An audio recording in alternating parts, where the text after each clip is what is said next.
generated with completely random parameters, resampled onto the SP404, and then turned into music. Why would we do this? As always, to try something new. In this video, we'll be using a small experimental synthesizer to embrace noise, to embrace unpredictability, random intervals, and the concept of chaos.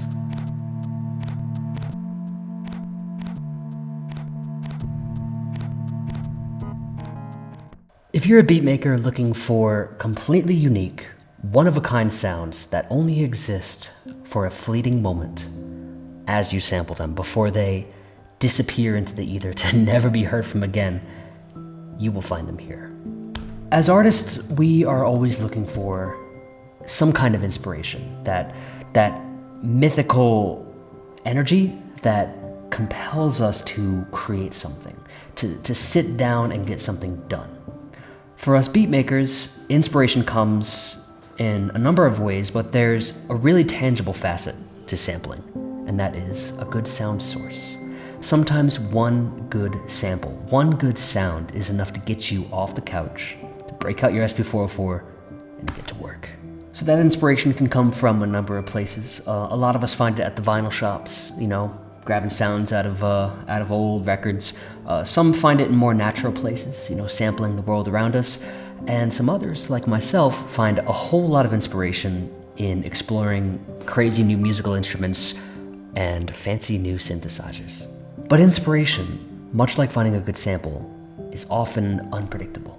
Unpredictability is sort of a prerequisite for beatmaking, isn't it? When you're digging for vinyls, right, you never know what you're gonna find. Even the classic SP404 process of, chopping samples by hand, there's always a sense of lacking control, of lacking anticipation of what your music will sound like by the time you're finished with it.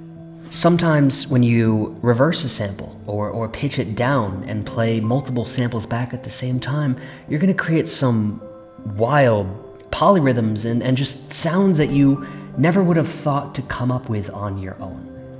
To me, that process of discovery, it's really pretty. It's really a beautiful thing. And some would even go as far as to say that unpredictability is the defining characteristic of the music making process today.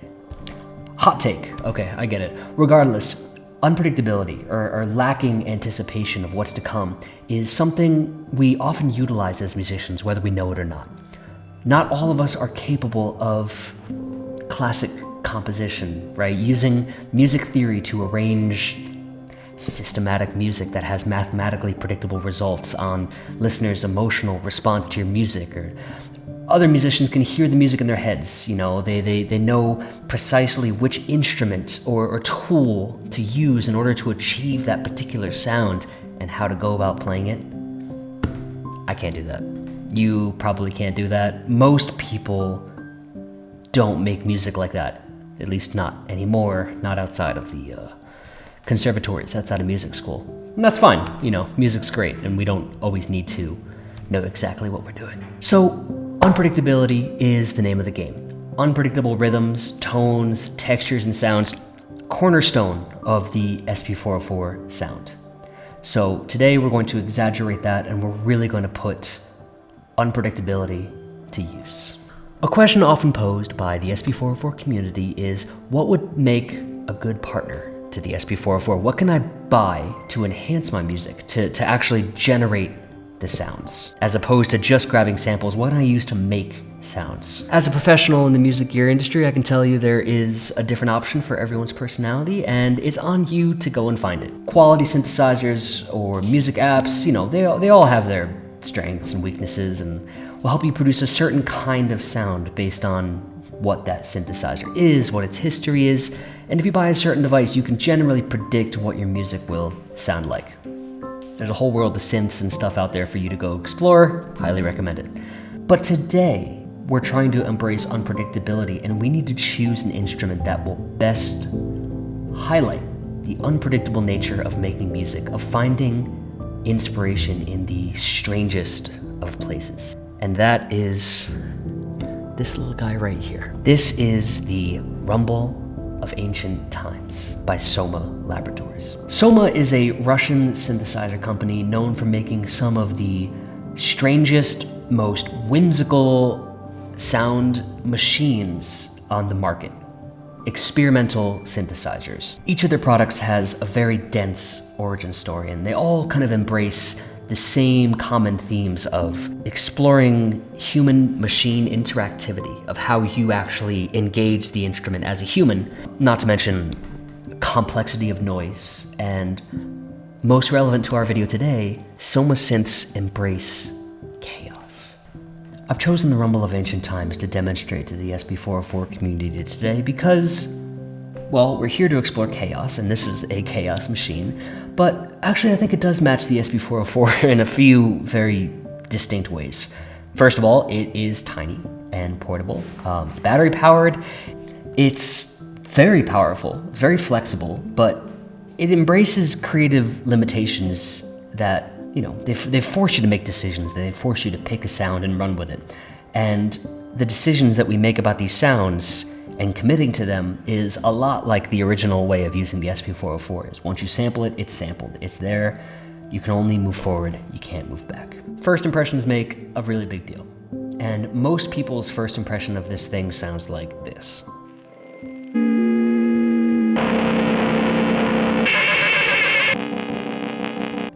Chaos, right? Let's roll with it though. So here's how this video is going to go down. I'm going to fill the SP404 card with samples from the Rumble of Ancient Times. I'll start by explaining the basics of the Rumble of Ancient Times, what it does, what it is, and generally just, you know, how it works, what we have control over, and what we can and can't do. Then I'll use the built-in chaos function to generate completely unique sounds. We'll hone them a bit, we'll change the notes just a little bit, and make one-of-a-kind sounds with them. We're gonna do, just like before, drum kit, pads, lead, etc. My original plan was to walk you through building sounds yourself using synthesis, you know, as you would a drum synthesizer, to control it yourself and really generate the tones based on, you know, listening and hearing and, you know, knob wiggling. But this video ended up being about 3 hours long, so I'm gonna upload that separately. We're gonna figure it out, but we're gonna generate most of our sounds using chaos. And if you're really into synthesis, you can, you know, watch the extra video and really learn how to use this thing to make your own sound. All right, this video is gonna be fun on a bun. Unfortunately, due to the random nature of the Rumble of Ancient Times, this video isn't going to be particularly easy to mimic or to follow along because we're going to be generating the sounds by pressing the random button, and we're going to get random sounds and we're going to see what that becomes. So it's more of a demonstration than, say, a tutorial, but if you do get your hands on a ROAT, you should be able to do everything in this video, though your sound is going to be completely different than mine. Lastly, one prerequisite for this video is some pretty intermediate SP404 skills. I'm just gonna tear through resampling and compression and all that. I'm not really doing any SP404 learning today. It's really just using a sampler to take noise and turn it into tones. If you happen to fall in love with any of the sounds in this video, all the samples in the SP404 card structure will be available for purchase on my Gumroad for $5 American. But also, I've started a Discord, and if you're interested, I'm going to offer this card for free on my Discord if you want to come join. I don't really know what we're doing on the Discord yet. It's my first ever Discord thing, but it should be fun. So come join us, let's chat, and all right, enough talking, let's get started.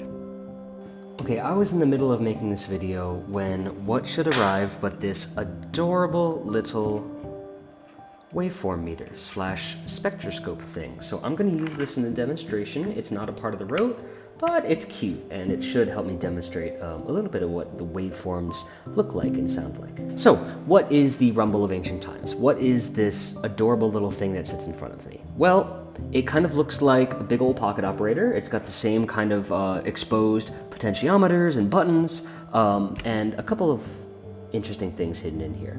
There are already lots of tutorials that explain what this thing sounds like, so for the purpose of this being an SP404 video, I'm going to demonstrate this whole thing through the vinyl sim. So it's a little bit less harsh, and it sounds a little bit more within the lo-fi context. So, you can play the 4 notes by pressing these little touch-sensitive pads here.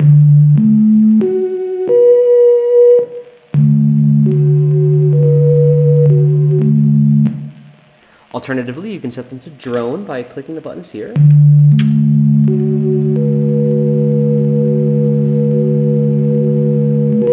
Now, you'll notice there's no keyboard on this thing. If you want to dial in the notes, what you're going to have to do is use the potentiometers.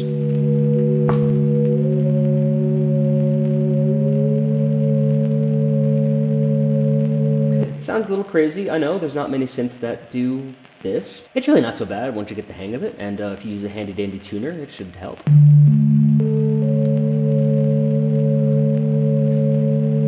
Let's change the sound of the synthesizer. Now, the Rumble of Ancient Times is called a wavetable synthesizer, which means it has a whole bunch of different waveforms for you to choose from. Right now, we're using a sine wave. Now, if I go into menu 1 by clicking the first button here, we can change the waveform.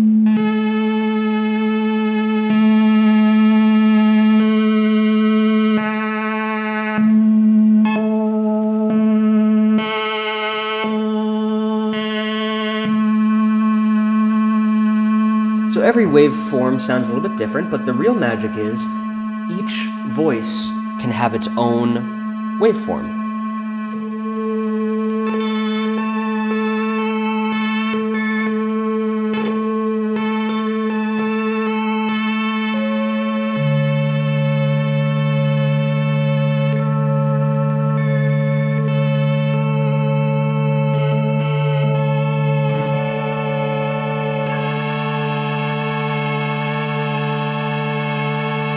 Already we have created something very, very interesting just by taking these 4 voices and just giving them each their own particular sound. For the sake of this demo though, let's just use sine waves.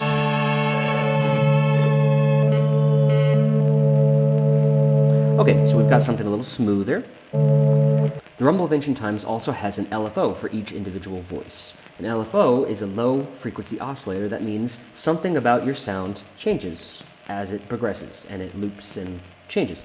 So let's use the LFO to warble the pitch. Let's make something kind of lo-fi here, right? I'm gonna go into menu number 3 down here by combining, adorably, combining buttons number 1 and 2, which equals 3, right? Clever. If I change the LFO amount,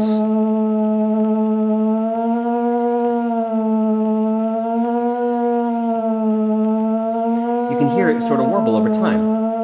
Now, if you were to go really extreme with it,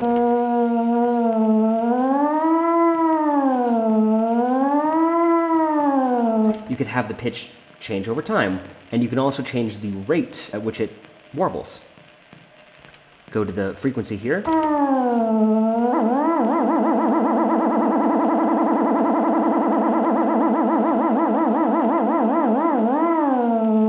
This sort of thing is really good for like 8-bit chiptune sound design kind of stuff, but for us, because we are doing lo-fi, we want to kind of emulate the tape warble, you know, recording to an old tape. So I'm going to reduce the amount just to a little touch.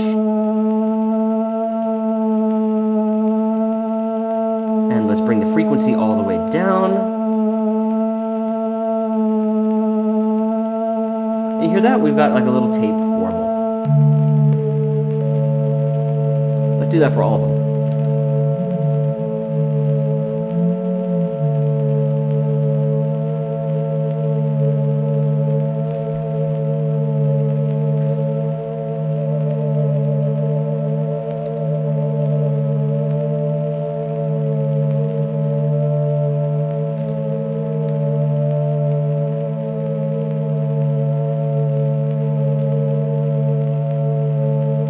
See, now we have a very unstable tone, which is really, really pretty and very appropriate for music that you would make on the SP404. Now, the LFO is changing in the form of a sine wave. You know, but we don't necessarily need to keep that shape. We can change the shape of the waveform. If we listen to this top voice here, let's exaggerate it a little bit.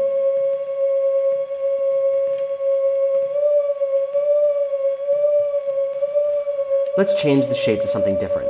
Right now we're on a sine wave, but if we go to menu number 4, the LFO type.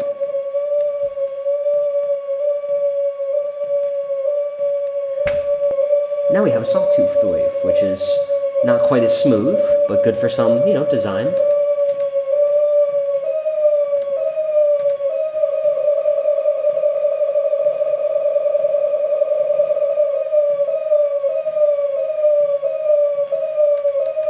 What other shapes do we have here?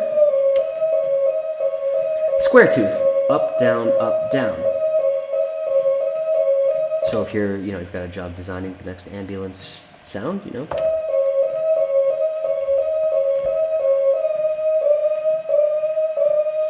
Triangle wave.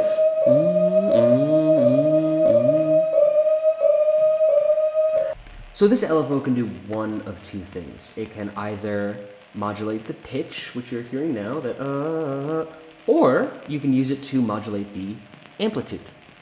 If we change the LFO type, and we go past 12 o'clock here, now all of a sudden, you'll hear, look at that, it's starting to change the volume instead of the pitch. So on the left side, we have pitch, and on the right side, we have amplitude. Now, it's up to you to find a use for modifying the amplitude like that, but for me, what I like to do is set the LFO to a sort of random shape, which is very here at the end.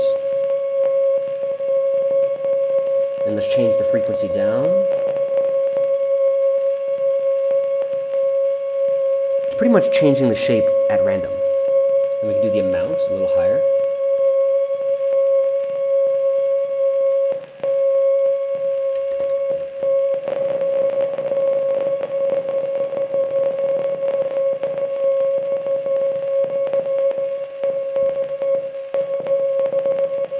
So that's a little bit Morse codey, but if we combine that with voices that are going consistently,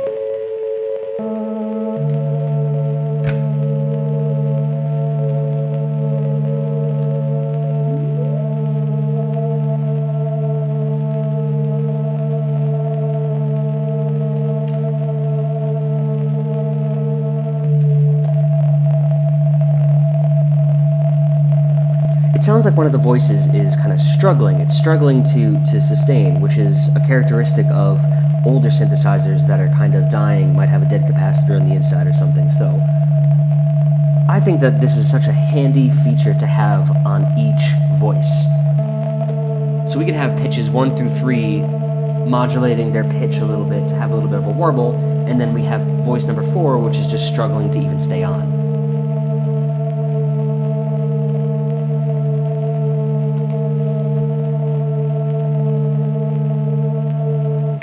That covers the basics of the LFO and the pitches. If we go down to menu number 5 here, we've got some other control that affects all 4 voices at once. 1 and 2 are attack and release, which is like a basic envelope control. You know, right now it's either all on, all off. However, if we go into menu 5, which again, adorably, 4 plus 1 equals 5. I love that. We can adjust the attack. So if we want something a little bit more slow to attack,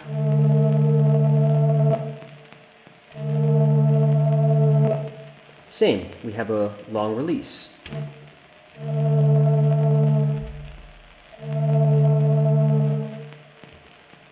We can turn them both back down, back up.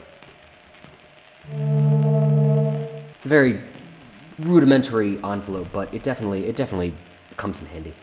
So over here on menu 5, we've got an LPF Freak, LPF-Q, which is a low-pass filter in resonance, which is actually very, very similar to the SP404 low-pass filter. It's just got the frequency control and the resonance control. So I've went and made the tones a little bit sharper so you can hear it. If I take this low pass frequency and bring it down, there we go. Just a really simple low pass filter. And we have our resonance, if you're into that sort of thing.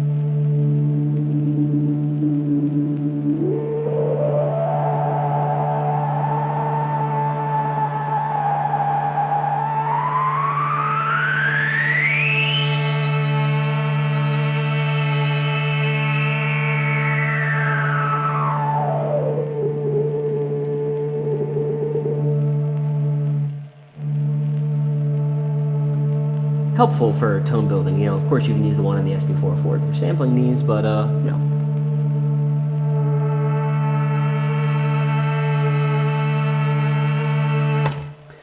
Okay, here's where things get a little noisy. Menu number 6 are your summing algorithms. Now, this synthesizer goes through a process called frequency modulation, which is also known as FM synthesis.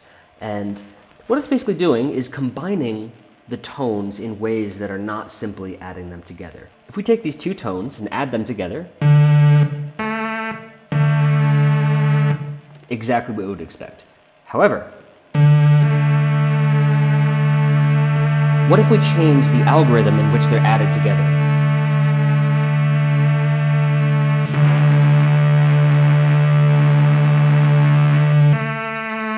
May not have quite noticed the difference, but listen.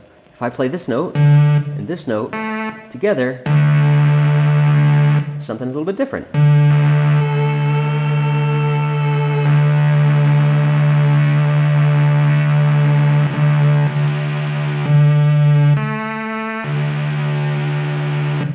They're being multiplied or divided, or there's something in there which I'm going to be completely honest right now and tell you that I do not understand frequency modulation in the least. I just know that combining multiple voices together in different algorithms creates something different than just adding them together on their own.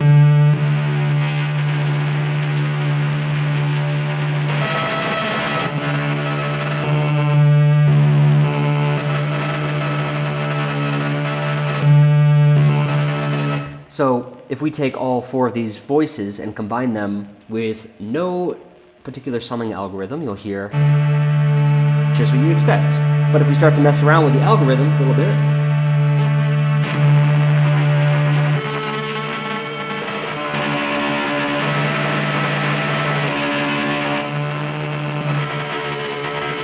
this is how you can create one-of-a-kind sounds with just these 4 voices and a synthesizer that is appearingly so simple. However, these algorithms are so deep and dense that you would be able to create some very, very complex sound. Now, if you're just fiddling with knobs like me, you're going to end up with a lot of just noise. Which, if you're into making noise, like for noise music, then, oh god, this is the synth for you. This thing is great. But as a tone builder for music that's like an SP404, you just need to be careful with these. But it is a great way to make some really unique sounds.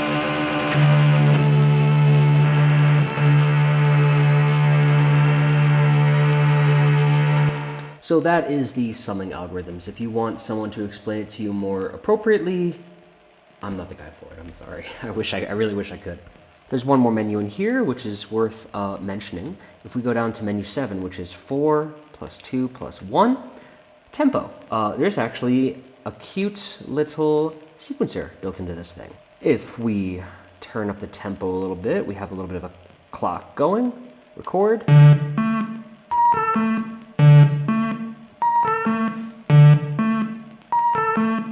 Now that is a clock which is identical to the clock of a pocket operator or a Volca, so if you'd like to sequence this with other cute little devices, you can absolutely go about doing that. It's not a very deep sequencer by any means, but you know, it gets the job done. The second potentiometer adjusts the summing bypass as well as the click, so I don't exactly know what that means, but I know the click would, you know, you could route the click to the left channel or to the right channel just as you would on a pocket operator or whatever other device. The other two the random amount and the random speed. This adjusts over time how much your parameters change at random.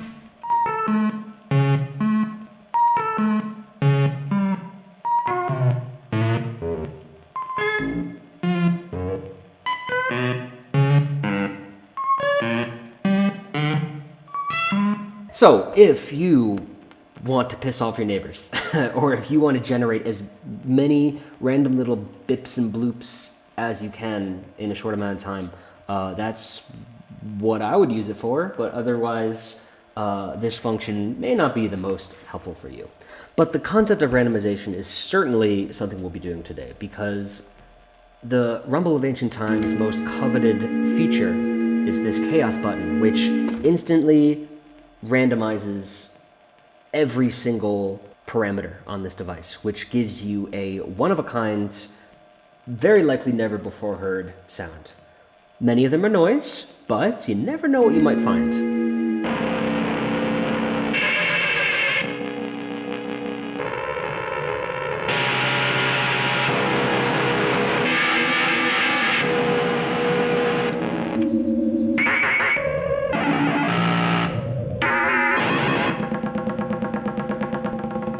That's a cool little thing that just, again, came out of random, came out of nowhere. Pretty.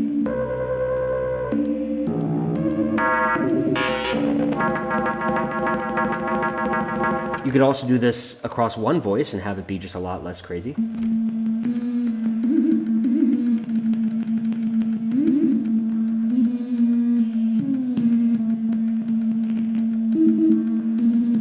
So that's pretty much all there is to it.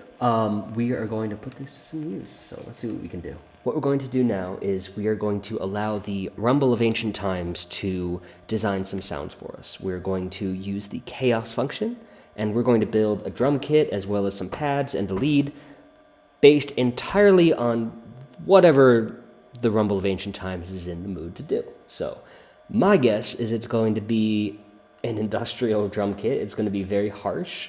But remember, we're going to play everything through the vinyl sim anyway, so things should generally be pretty cool. So let's go. I'm going to press chaos. I'm going to sample a very short segment of it, and then we're going to see what we can make out of it. So chaos.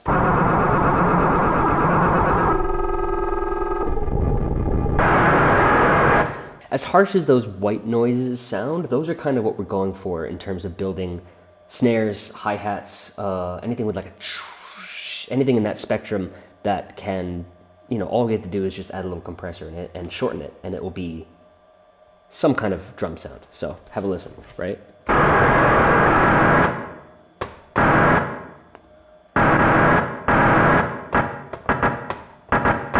Add a compressor. All right, resample.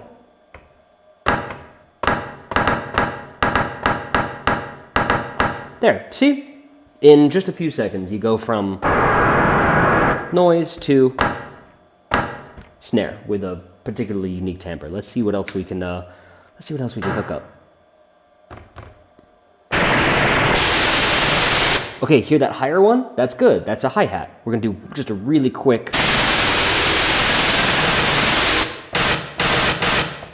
Same thing, let's compress it.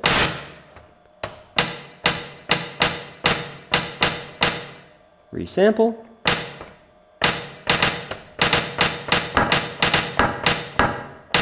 Here. All these intense noises are coming from the summing algorithms, just going completely buck wild with whatever, mathematical nonsense it's doing to warp these sounds. But that noise is different than that noise. It's got a little more mid-range frequency to it, so let's turn that into a different drum.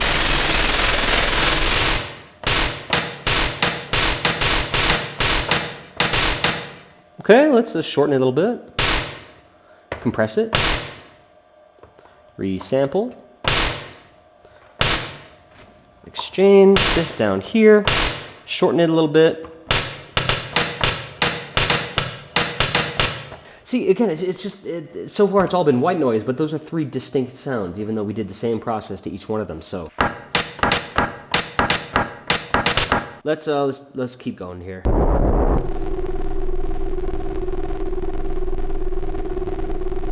There's something about that sound that I really like. Let's see what we can do.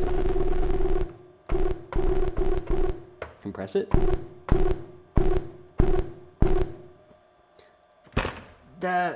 The attack on that's kind of low, almost like a kick, not as nearly as strong, but I've never heard a drum like that. I love that. Let's resample that. Although I feel like its level is a little bit too. Should we compress it again?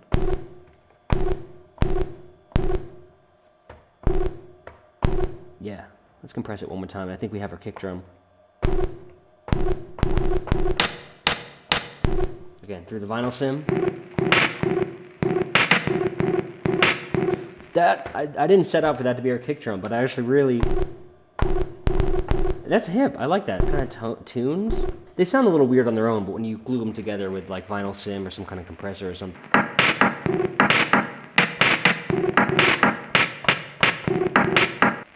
We're getting there. I feel like we're going to find a better snare. But let's see what we can do here.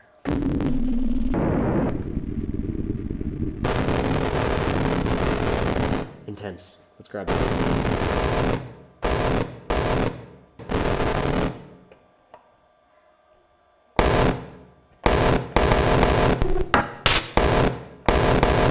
It's something.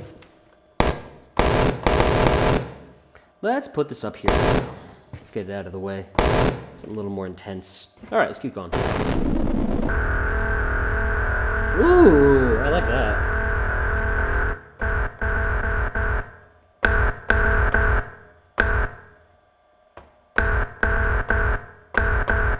I got a little something there. Let's record that.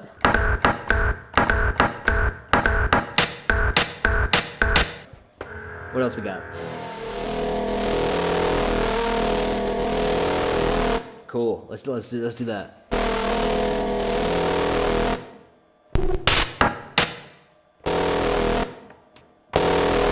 Yeah.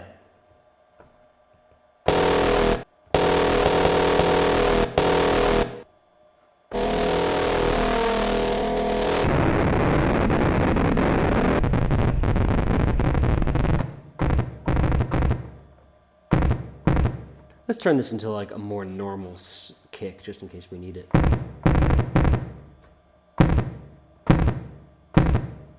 It's as normal as it's gonna get.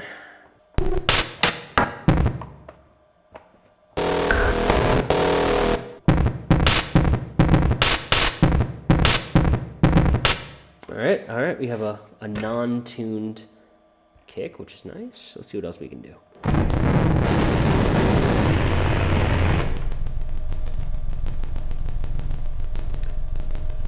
It's so fascinating when this thing is just so noisy and so intense all the time, and then on occasion you just come up with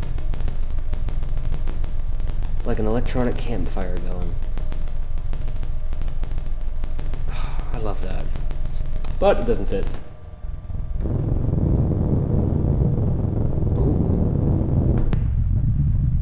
Ooh, that might make a good sub.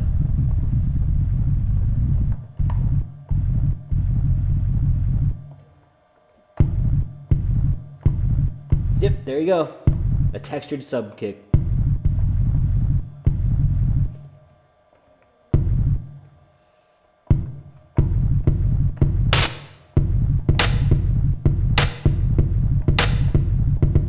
We got a kit with 3 kicks, but I think it sounds okay. This one's hardly a kick by comparison, right? These are just so... And then we got...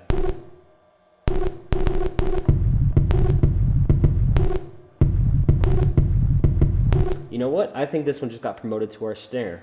And this is more of like a cymbal crash in here. All right, so now our kit is looking like this. We've got our sub kick here.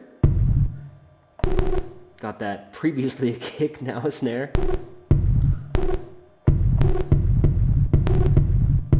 Got 2. Got our 2 hi-hats there. What else we got? Got our like chunkier kick. Nothing. Got that previously hi-hat snare thing. We got a couple sound effects.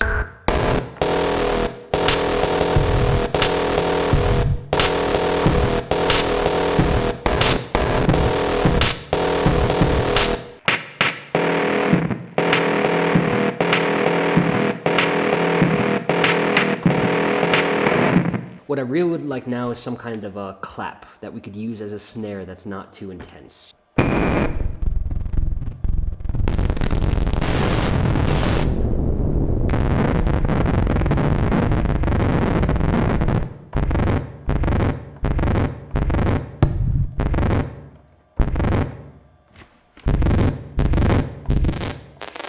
Let's roll with this. Cool. Not bad, not bad, not bad.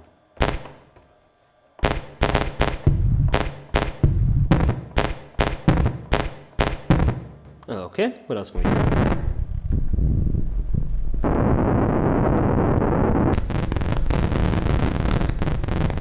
Let's try that.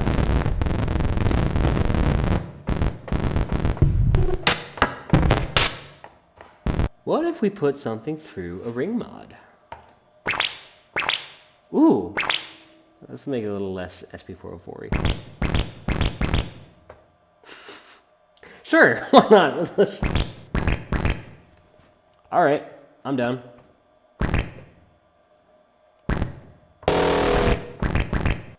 What else we got?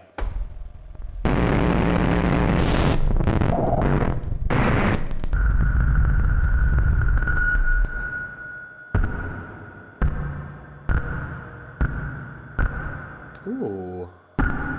We should have been playing these more often, huh?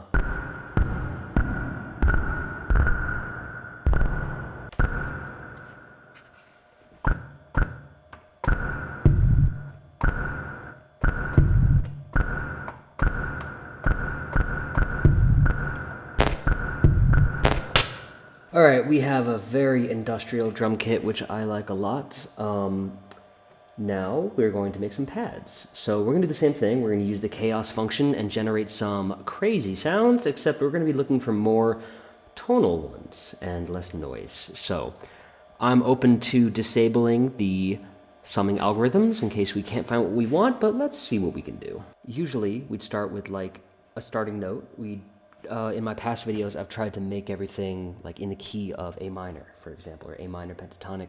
But this time, we're just going to use our ears, and we're going to rely on choosing the intervals ourselves, because we don't really have control over the notes that much. So we're going to pick a note, and then we're going to find other notes to complement that note. We'll record it as a little chord, and then we will adjust the 4 notes independently until we get another chord. And then we will record that. We'll do that 4 times. We're going to fill pads 1 through 4 with one type of pad sound.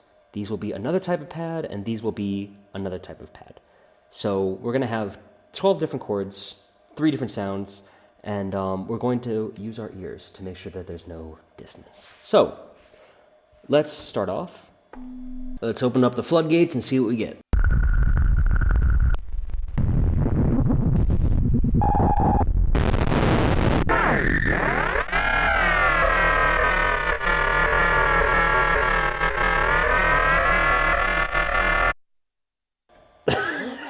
It's a very scary sound. It's like a monster. Listen to its voice.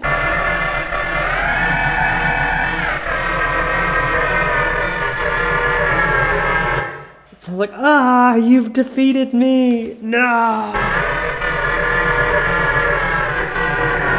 Okay, let's keep moving. Let's just keep going. This is gonna be a little bit harder than I thought it would be. All right, there's something with the tone. Let's see if we can mess around with this a little bit. Maybe get like a lower frequency, more of like a chord.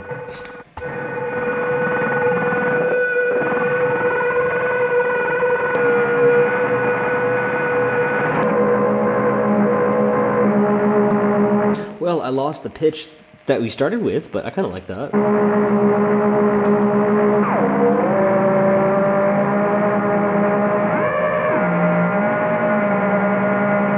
That's a much harsher tone than I expected, but...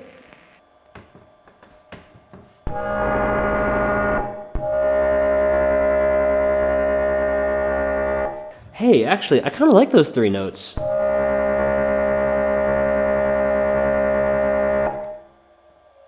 Let's roll with this. I like this. And now I'm going to change the notes, see if we can get like another chord without completely messing it up.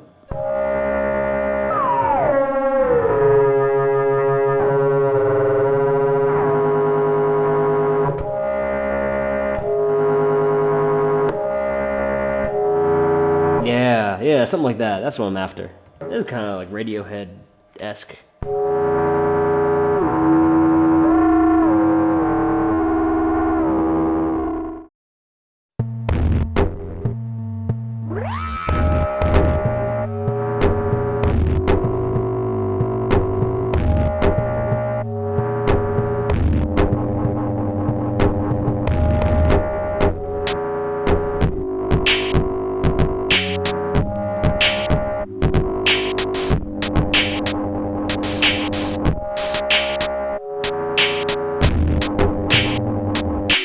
All right, we are making pads. So let's cook something up.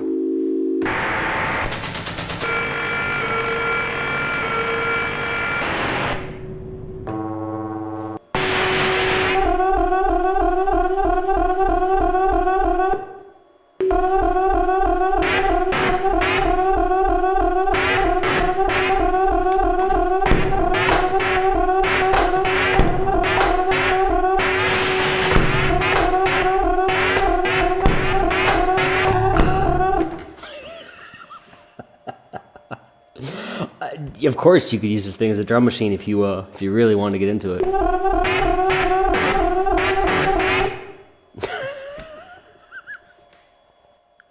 That's cool. I like that. I like that. I'm not gonna sample that because that's too ridiculous. But you could just use this thing. However, I mean, it's crazy. You could really get some use out of this thing if you're creative about it. Okay, let's actually find a pad here.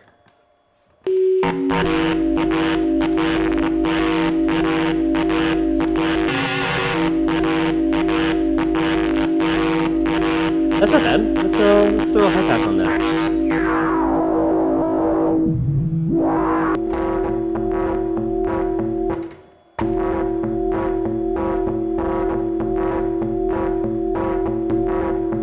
There's definitely a loop there, right? Let me see what I can do to...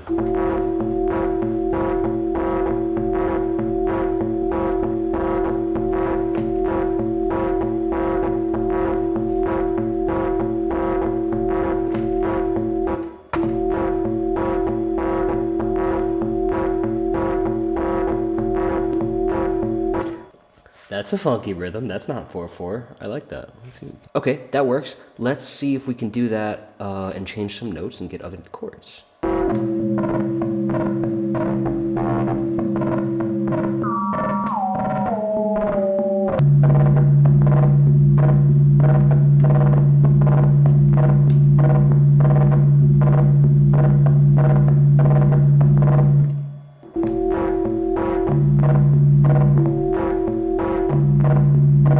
Okay, I like that.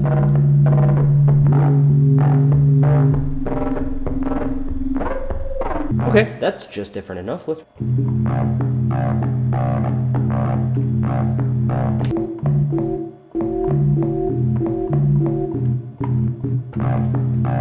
All right, let's make one more.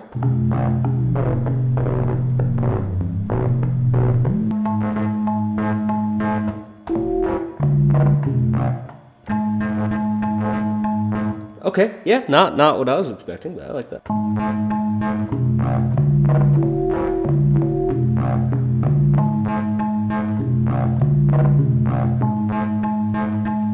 Like that sound that we're listening to, this combination of 3 voices, one of which has this kind of like weird polyrhythmic algorithm LFO thing going on. Like I don't think I would have ever come up with that on my own, even with a more powerful synthesizer like something that can generate, something that has like a mod matrix, like a Mini Nova or whatever synthesizers out there, I don't think I would have ever come up with this particular set of sounds.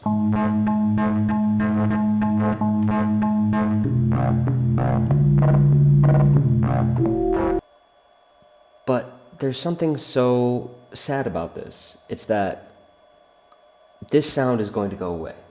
As soon as I press this chaos button, which I'm going to do, I'm going to lose this sound. Maybe I can try to recreate it if I really put in some effort, but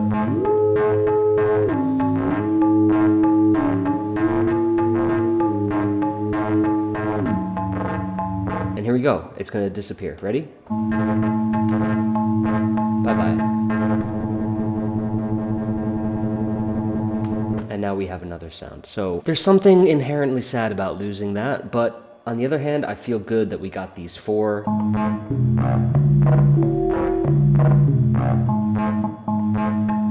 Because we committed to it. We decided to record it, and now the sound is gone. So let's do it one more time.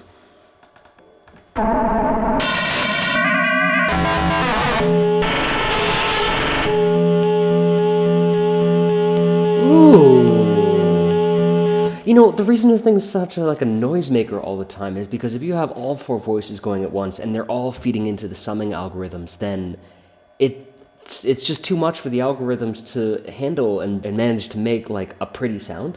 So, if you have all 4 voices going, you've got this just... But then if you take some of the stuff out of the algorithm, that's a very pretty sound. A little haunting.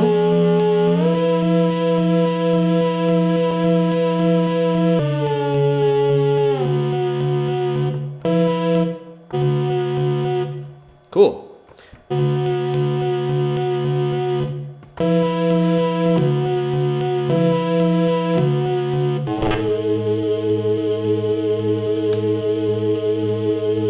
So what I've just done is I've removed one of the summing algorithms there. I've just set it to 0, so that way we can add a 3rd note. Maybe not the 4th one yet. Let's see.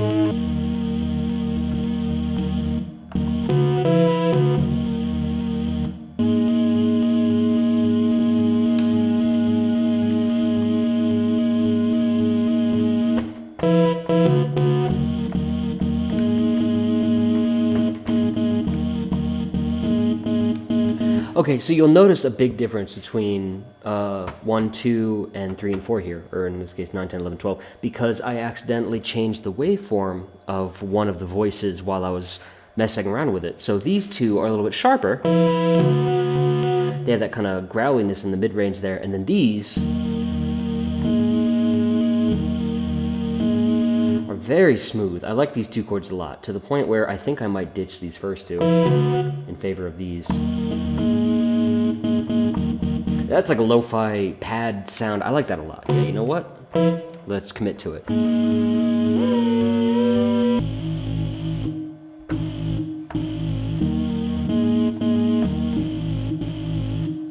I want more like a complex chord. You hear that? It sounds a little bit too simple.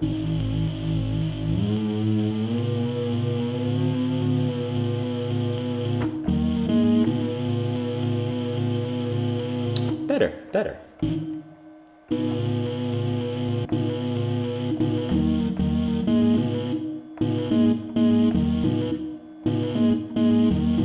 Alright, we're getting there. Let's find a good chord. Let's find our opening chord here.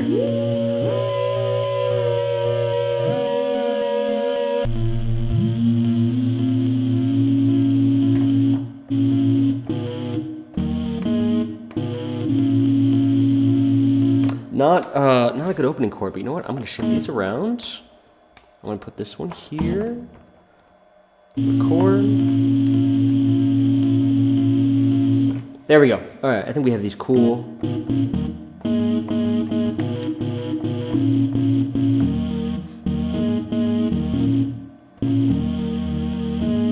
And through the vinyl sim.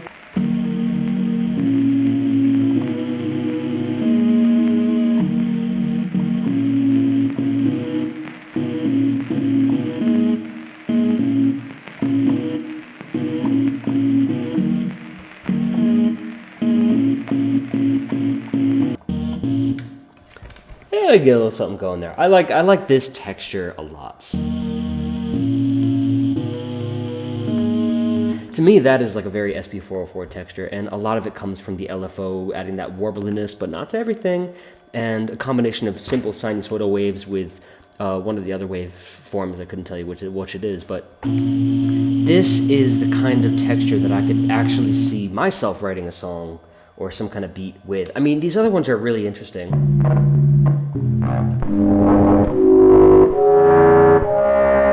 I like that because that's the kind of sound I would have never made before, but I think it's really gritty and more aggressive than something I'm usually capable of making myself. But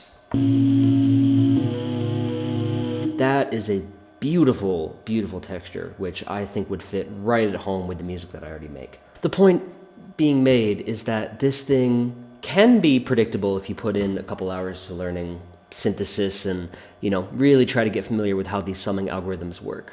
Or just spend a lot of time wiggling knobs. But it is possible to generate something so pretty out of an 8-bit synthesizer, and I think it's absolutely worth putting the time in. So,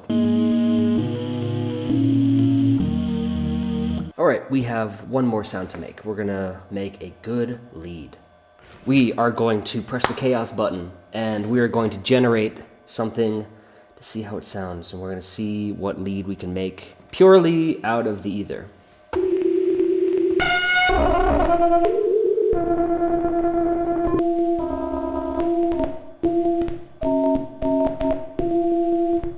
I wonder if we can make this like a little percussive. If I make no attack, full release.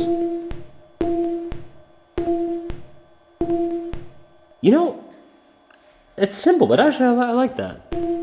Let's do that.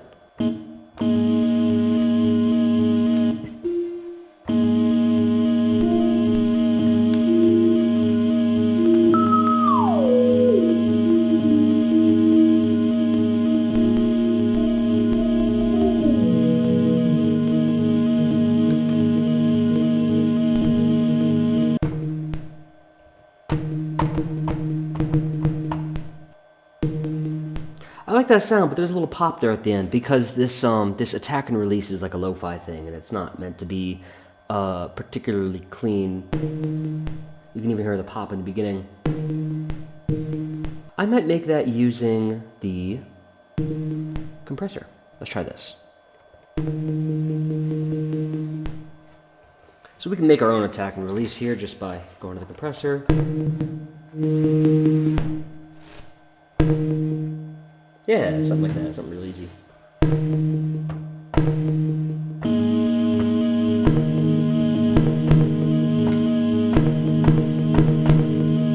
That sounds pretty good. It's a little bit more effort than I would have liked, but it's fine. Cool, we're gonna pick these notes kind of randomly. Let's bear with me as I go through this whole thing.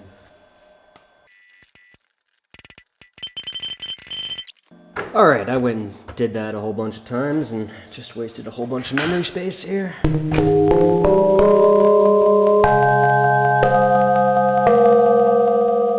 Now, like, these are definitely not in a proper key for like a lead. In fact, some of them are pretty atonal, but they kind of, while I was making them, they kind of started to sound like Indonesian like kettlebells and like some kind of cool tuned metallic percussion, which isn't always in key anyway. So I figured let's run with it. And if we were to play it with like one of these leads, one of these pads we like.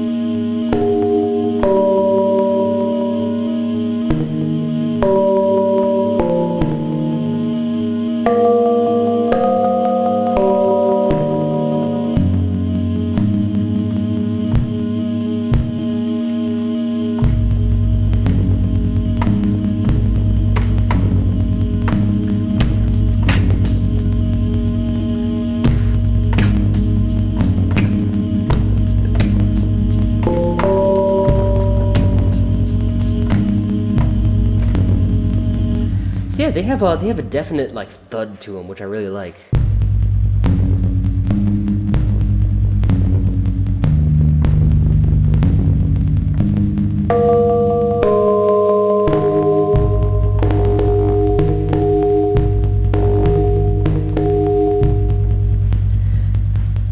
it's a testament to what a weird little noise-making synth can do, and I think it's a really cool experiment to just see what sounds can come out of this thing. All right, from using the chaos function, we've got a whole industrial drum kit, 3 different sets of pads, and a sort of gamelan-style lead. So, if you were following along, I didn't really design any of these sounds in particular. I more or less said yes or no, and I tuned them so I could make them into chords. So, subjecting myself purely to the sounds of the ROAT's chaos, let's see if we can make something out of it.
So, opinions may vary. This may not be the most versatile tool out there, but, going through this process of making music out of sounds, of turning noise and turning them into different sorts of instruments, personally, it's taught me a lot.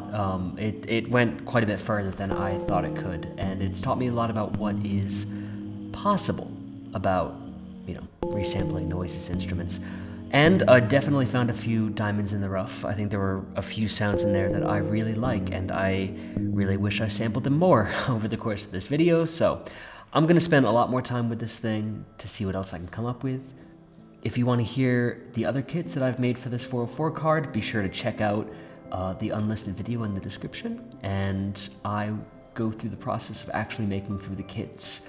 I actually go through the process of making the kits from scratch, so if you want to hear the synthesis process of making drum sounds and leads and whatnot, it's all in there. As always, I'm Ukes here in Goyang, China, although I'll be coming back to New York in October, so I hope to see you around, hope to see you stateside, and hey, thanks for watching.